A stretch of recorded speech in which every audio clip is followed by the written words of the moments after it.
بسم اللہ الرحمن الرحیم۔ السلام علیکم ناظرین، داستان صحابہ کی کے سلسلہ میں آج جس عظیم ہستی کا ہم ذکر خیر کرنے جا رہے ہیں ان کا نام ہے حضرت عبداللہ بن حذافہ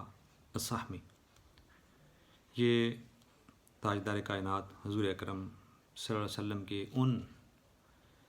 قریبی اور عزیز اور پیارے اور بہادر جانثاروں میں شامل ہیں جن کا نام رہتی دنیا تک انسانی تاریخ میں زندہ و تابندہ رہے گا، اور یہ وہ سرکار دو عالم صلی اللہ علیہ وسلم کے عاشق ہیں جن کو اسلام کا سفیر امبیسڈر آف اسلام ہونے کا شرف نصیب ہے۔ اور جب صلح حدیبیہ کے بعد تھوڑا امن ہوا تو آقا علیہ الصلوۃ والسلام نے سوچا کہ اب اسلام کی دعوت دنیا میں پھیلانی چاہیے، تو آپ نے سلسلہ شروع کیا جس میں آپ نے دنیا کے جو اس وقت کے بادشاہ تھے ان کی طرف خطوط لکھے، مراسلے لکھے، اور اس کے لیے آپ نے 6 عظیم صحابہ کرام کو منتخب فرمایا۔ تو سرکار دو عالم صلی اللہ علیہ وسلم کی بصیرت کے مطابق آپ نے جن اپنے جانثاروں کو، جن صحابہ کرام کو اپنی آغوش پرورش میں تربیت دے کر پالا، ان میں سے 6 ہیروں کا حضور نے انتخاب کیا، جن میں سے ایک آج کے ہمارے عظیم اسلام کے جانثار اور سپاہی حضرت عبداللہ بن حذافہ السہمی ہیں۔ آپ کا انتخاب حضور اکرم صلی اللہ علیہ وسلم نے کسریٰ ایران یعنی ایران کے بادشاہ کی طرف خط دے کر بھیجنے کے لیے ان کا انتخاب ہوا۔ یہ ایک عجیب تجربہ تھا اور بڑا پرخطر تجربہ تھا، کیونکہ اس وقت کے بادشاہ کسی قانون کے پابند نہیں تھے، ملوکیت تھی اور ڈکٹیٹرشپ تھی، اور ان کا اپنا مزاج ہی قانون ہوتا تھا، جس کو جو دل کرے سزا دے دیں۔ قانون ان کے لیے کچھ بھی نہیں تھا، ان کا اپنا قول اور اپنا دل اور اپنا مزاج ہی قانون تھا۔ تو اس صورتحال میں ایک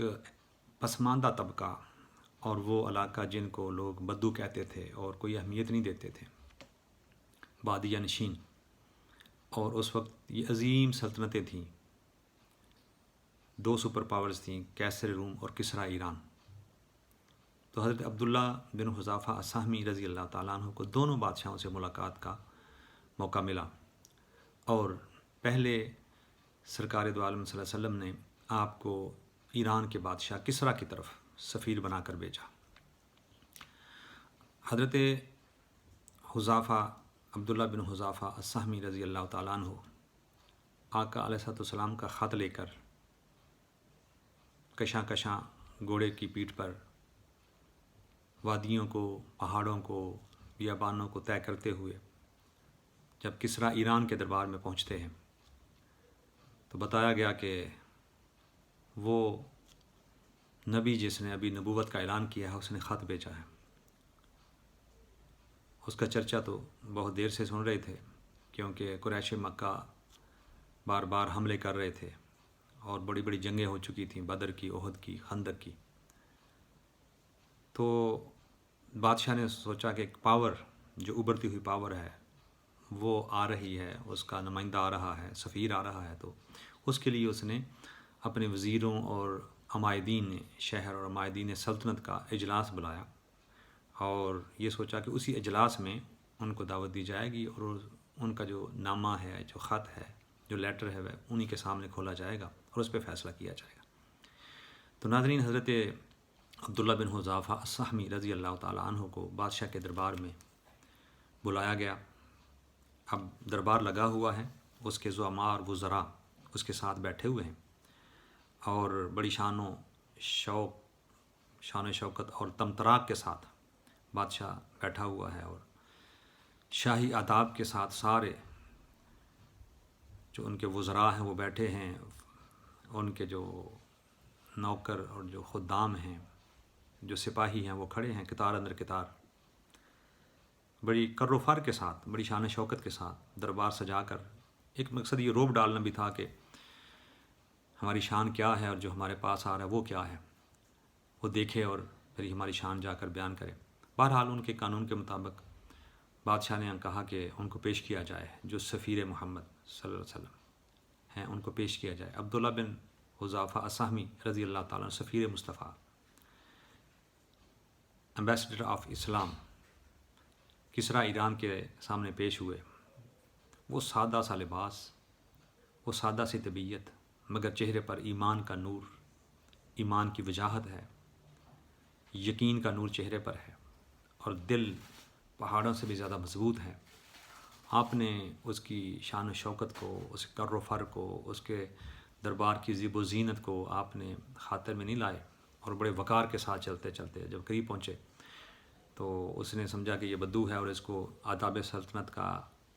آداب دربار کا پتہ نہیں ہے، تو یہ پتہ نہیں کیا کرے اور کیسے خط دے۔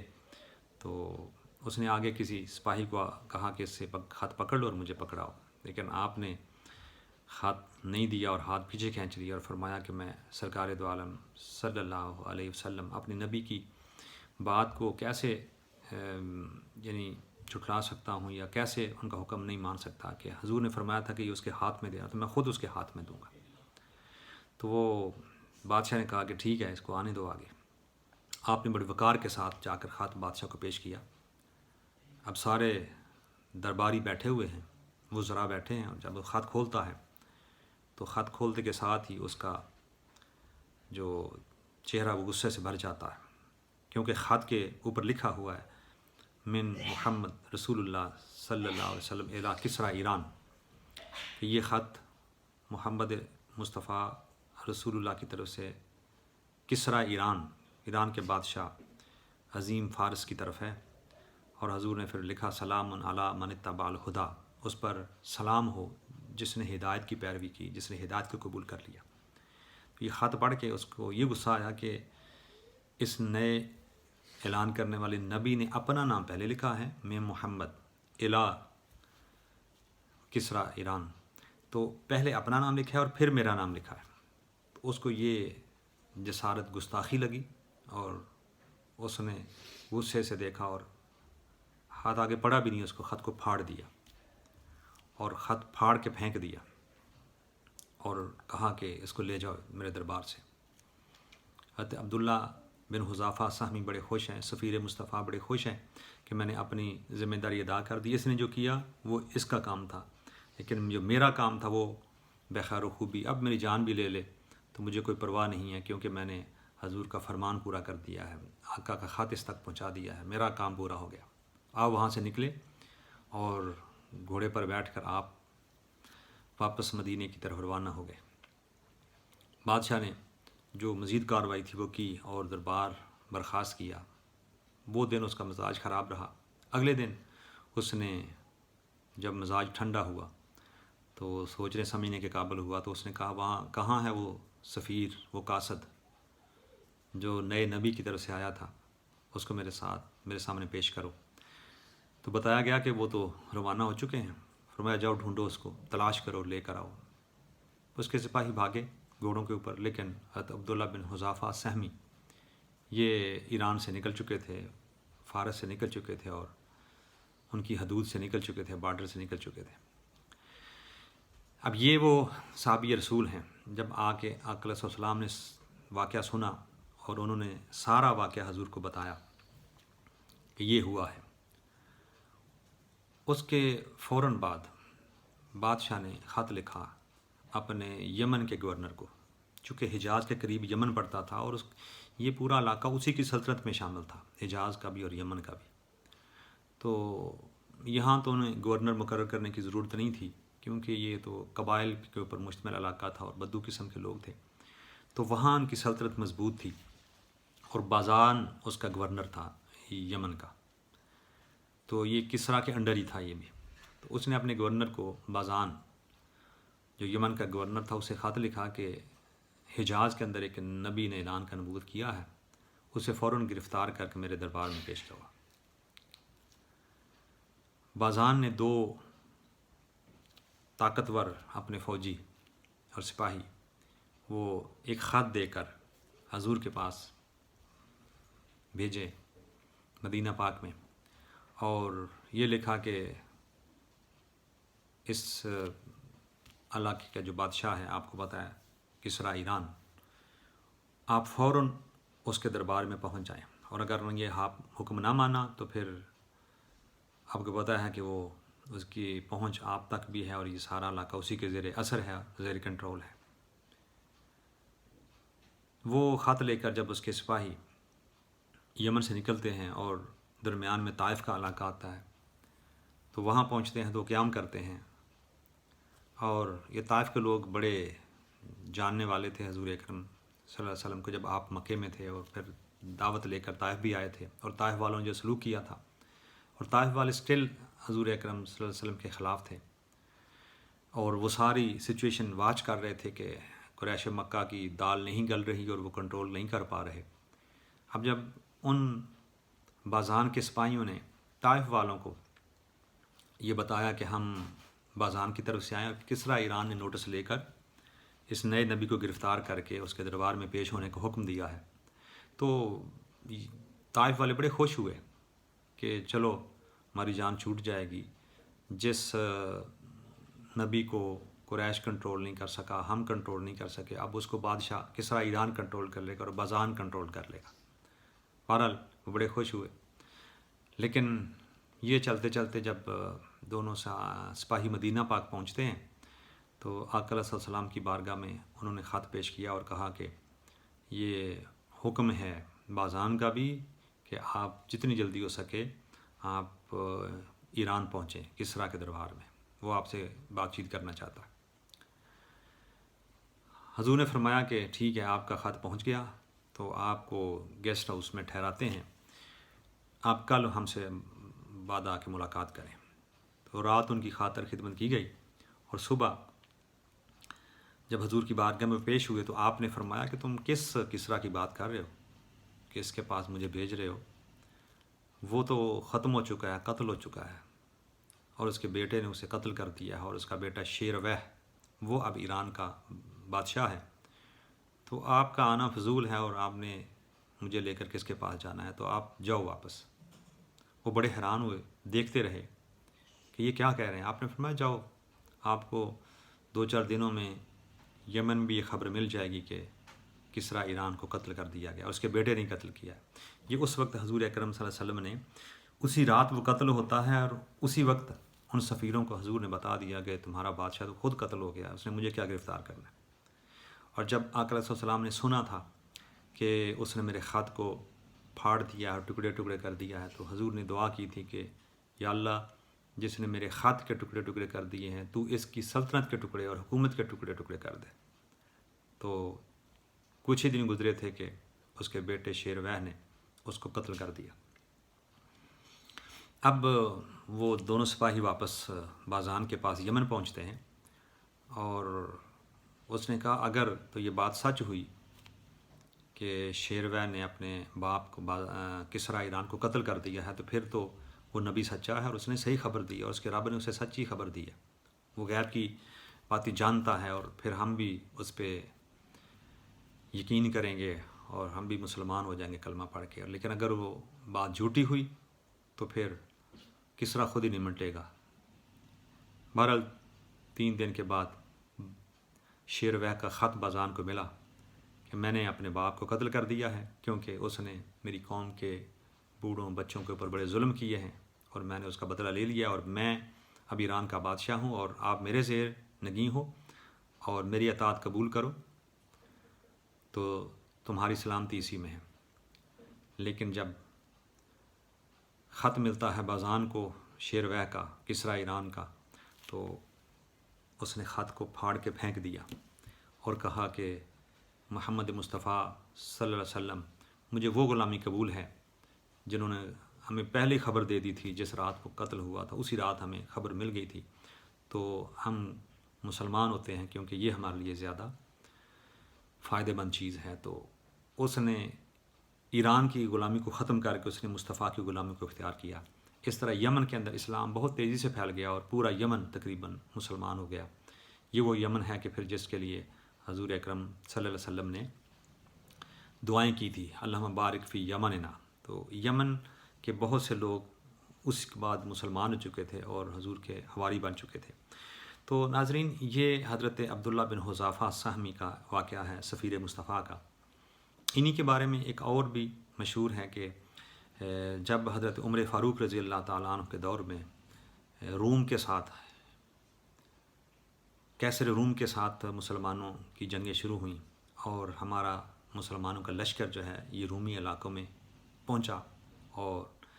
اس کو گرد گھیرا تنگ کر دیا، تو اس نے کچھ اپنے سپاہی دستے بنا کے بھیجے اور کہا کہ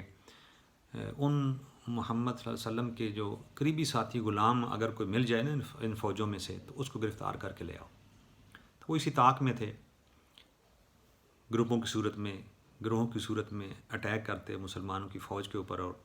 بندوں کو پکڑ کے لے آتے. ان قیدیوں میں سے ایک حضرت عبداللہ بن حذافہ سہمی بھی تھے. ان کو زنجیروں سے جکڑ کے کیسر روم کے دربار میں پیش کیا گیا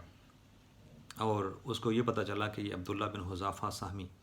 یہ حضور کے قریبی ساتھیوں میں سے ہیں اور بڑے بااعتماد مسلمانوں میں سے ہیں اور ابتدائی مسلمانوں میں سے ہیں، تو یہ بڑے اہم ہیں. تو اس نے کیا کیا کہ ان کو کہا کہ آپ عیسائیت قبول کر لیں، اسلام کو چھوڑ دیں. آپ نے فرمایا یہ کبھی نہیں ہو سکتا، جان جا سکتی ہے مگر عیسائیت قبول نہیں ہو سکتی، کیونکہ مجھے سچا دین مل گیا ہے اور اب یہی میرے مرنے تک میرے ساتھ رہے گا. اس نے کیا کیا کہ ان کو باندھ کر، ہاتھ اور پاؤں باندھ کر نشانہ بازوں سے کہا کہ آپ تیر ان کے ہاتھوں کے اوپر، ان کے پاؤں کے اوپر ایسے چلائیں کہ ان کو چھیلتے ہوئے ہاتھوں اور پاؤں کو زخمی کرتے ہوئے تیر گزر جائیں اور یہ قتل نہ ہوں. انہوں نے ایسے کیا، تیر چلائے ہاتھوں کے اوپر، پاؤں کے اوپر. آپ بندھے ہوئے تھے. تیر چلانے کے بعد کہتا ہے کہ ابھی اسلام چھوڑ کے عیسائیت قبول کر لو تو میں آپ کو چھوڑ دوں گا. آپ نے فرمایا یہ کبھی نہیں ہو سکتا. پھر اس نے کہا کہ تیل کے کڑا گرم کروائے، ابلتا ہوا تیل، اور کہا کہ یہ تو نہیں مان رہا اس طرح. اس نے جو اور قیدی تھے ان کو رسوں سے باندھ کر اس تیل کے ابلتے ہوئے گرم کڑا کے اندر ان کو ڈبویا. جب ڈبویا تو ان کی ہڈیاں رہ گئیں اور جسم جل گیا. تو کہا کہ ابھی تیرا بھی یہی اشر ہونے والا ہے، کلمہ چھوڑ دو، اسلام چھوڑ دو اور عیسائیت قبول کر لو. آپ کی آنکھوں میں آنسو آ گئے. وہ سمجھا کہ شاید اب لوہا گرم ہو گیا ہے، ان کی طبیعت نرم ہو گئی ہے، تو اب یہ عیسائیت قبول کر لیں گے اور اسلام کو چھوڑ دیں گے. تو پوچھا کیوں رو رہے ہو، کیا وجہ ہے؟ ان کو دیکھ کے ڈر گئے ہو تو رو رہے ہو؟ تو ٹھیک ہے قبولیت کر لو عیسائیت. تو حضرت عبداللہ بن حذافہ السہمی قربان جائے ان کے عقیدہ اور ایمان پر، آپ فرماتے ہیں میں ڈر کے نہیں رو رہا، جان جانے کا مجھے کوئی خدشہ نہیں ہے. میں رو اس لیے رہا ہوں کہ ابھی ان کی طرح میں جلوں گا تو ایک جان ہی جائے گی نا. تو کہتے ہیں کہ میرا دل کرتا ہے کاش میری 1000 جانیں ہوں تو میں 1000 جانیں حضور پہ قربان کر دوں، 1000 جانیں اسلام پہ قربان کر دوں، قربان جائیں. سبحان اللہ. یہ وہ ایمان تھا کہ 1000 میں اس لیے رو رہا ہوں کہ میرے پاس ایک ہی جان ہے جو جائے گی. اگر 1000 جانیں ہوتی تو 1000 جانیں میں اللہ کے راستے پر قربان کر دیتا. وہ سمجھا کہ یہ تو ڈرنے والا نہیں ہے، یہ تو اس کو جلا بھی دوں گا، یہ ڈرنا والا نہیں ہے. پھر اس نے کہا اچھا ایسے کرو کہ آپ میرے سر کا بوسہ دے دو، اتنا ہی جھک جاؤ کہ سر کا بوسہ دے دو تو میں آپ کو آزاد کر دوں گا. آپ نے تھوڑا توقف کیا، تھوڑا سوچا اور سوچ کہنے لگے کہ ہاں یہ تمہاری شرط میں قبول کر لیتا ہوں، لیکن اس شرط کے اوپر کہ جتنے بھی تم نے مسلمان قیدی بنائے ہیں وہ سارے چھوڑ دیں تو میں یہ شرط بھی قبول کر لیتا ہوں. اس نے کہا کہ ٹھیک ہے، میں اگر آپ نے میرے سر کو بوسہ دے دیا تو میں آپ کے ساتھ سارے قیدیوں کو روانہ کر دوں گا. حضرت عبداللہ بن حذافہ سہمی نے سوچا کہ میرے ایک بوسے سے میرا کیا کم ہو جائے گا اور کیا نقصان ہوگا، میرے ساتھ اتنے مسلمان مجاہدین کی جانیں بچ جائیں گی. آپ نے اسے بڑھ کے اس کے سر کو بوسہ دیا اور اس بوسے کے ساتھ ہی اس نے کہا ٹھیک ہے تم اتنے تو جھک گئے ہو نا، تو چلو میں سارے قیدیوں کو آزاد کرتا ہوں. وہ سارے قیدی لے کر جب حضرت عبداللہ بن حذافہ سہمی جب حضرت عمر فاروق رضی اللہ تعالیٰ عنہ کی بارگاہ میں پہنچے اور سارا واقعہ سنایا تو حضرت عمر فاروق اٹھے اور عبداللہ بن حذافہ سہمی کے سر کو بوسہ دیا اور فرمایا کہ ہر مسلمان پر لازم ہے کہ عبداللہ بن حذافہ سہمی کے سر کو بوسہ دے، کیونکہ اس کے ایک بوسے نے کتنے مسلمانوں کی جانیں بچا دی ہیں۔ تو ناظرین، یہ وہ حضور کے عظیم صحابہ کرام ہیں کہ جن کو سرکار کی صحبت نے اتنا مضبوط کر دیا تھا، اور جن کا کردار اور عمل آج بھی ہمارے لیے مشعل راہ ہے۔ دعا کہ اللہ پاک ہم سب کو ان کی زندگیوں کے اوپر، ان کی سیرت اور سنت کے اوپر چلنے کی توفیق عطا فرمائے۔ خدا رحمت کند این آشکار نے پاک دینت راہ۔